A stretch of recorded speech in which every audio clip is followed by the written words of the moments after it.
Welcome to the GCN News. We'll bring you up to date with the week's racing, a weird pro tweak of the week, and as the Giro d'Italia looms, we'll bring you the latest from Italy. First, let's catch up with the racing. The Tour of Romandie title last week stayed with the Sky team, but with a different victor. Chris Froome this year trouncing the opposition instead of Bradley Wiggins. After a lacklustre performance in Liège-Bastogne-Liège, Froome bounced back at the prologue time trial to take the yellow jersey just 2 days after it, and then never letting go. He looked particularly strong on the Queen stage, although losing the sprint to Simon Spilak of Katusha. Gianni Meersman of Omega Pharma Quickstep took over the mantle from teammate Cavendish by winning 2 sprint stages, as Cavendish was potentially taking it easy prior to the Giro d'Italia this week. The Tour of Turkey saw some tough sprint stages, as we heard in the news show last week, but it also saw an exciting breakthrough from Eritrean rider Nathaniel Behani of Europcar. He won the Queen Stage summit finish to take his maiden pro win, although finally relinquishing the race lead before the end to another new face, the Turkish rider Mustafa Seyer. Marcel Kittel recovered from the injuries sustained in Stage 2's crash to take another 2 stage victories before the end of the race. The women's pro peloton moved to Luxembourg for the Elsy Jacobs Tour. Marianne Vos, fresh from her mountain bike victory at the Ciotat Classic, transitioned seamlessly back to tarmac to take the final of 3 stages and the overall. Giorgia Bronzini, the former world champion, finished second. Months of speculation ended with a surprise announcement from Tour de France organisers ASO that the 3 wildcard places in this year's race would go to Europcar, Source-Sun and Cofidis. Yes, a big surprise that. It leaves a very disappointed IAM Pro Cycling and NetApp Endura, both of whom miss out on this year's race. But then there's always room for this man, isn't there?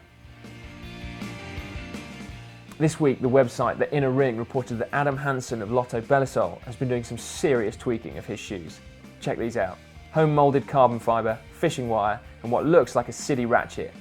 That's some serious tweaking. Remember, if you want to get a shout out and a GCN t-shirt, send us your tweaks. It's just a matter of days now until the Giro kicks off down in Napoli, and I've been out in Italy and France with the GCN crew riding a few of the key stages myself. The one I'm most looking forward to is stage 19, the epic mountain stage finishing on top of Val Martello, but you can check out the profiles of all the stages right here on GCN. The battle for the Maglia Rosa seems like it will come down to a 3-horse race. Bradley Wiggins of Sky Pro Cycling, rider Hesjedel of Garmin-SHARP, and Vincenzo Nibali of Team Astana. But it is an unpredictable race, with Vincenzo Nibali in particular looking like he's made some big improvements to cut down the gaps on his rivals. We found out in this interview. Sì, ho un'età diciamo ancora abbastanza giovane, 28 anni, quindi anno dopo anno sono maturato, quindi sono cresciuto sempre di più, ho dimostrato di fare sempre delle buone cose. Si può cercare sempre di migliorare perché c'è sempre qualche piccolo punto debole, quindi bisogna migliorare quelle zone, come la prova contro il tempo. Ho visto che l'anno scorso ero un po', avevo dei problemi contro queste prove molto lunghe di 50 km contro il tempo, quindi cercare di migliorare queste specialità. What do you think? Will he be able to regain some ground on Wiggins in the time trials? Let us know in the comment section down below. If you missed it, we also had a live hangout with Garmin-SHARP's director sportif for the race, Charly Wegelius, and he told us a little bit about their plans for the race, with rider Hesjedel defending champion. In general, one of the main things that makes a rider extremely successful is his ability to handle pressure and, expectations. So I think that, his past success in the race going into this year's Giro only gives him added confidence. It doesn't create a situation where he has to perform or he's got something to lose. I think, his past performances are just, an added confidence for him. In other Giro d'Italia news, we've learned that the Pope will be making an appearance at this year's race.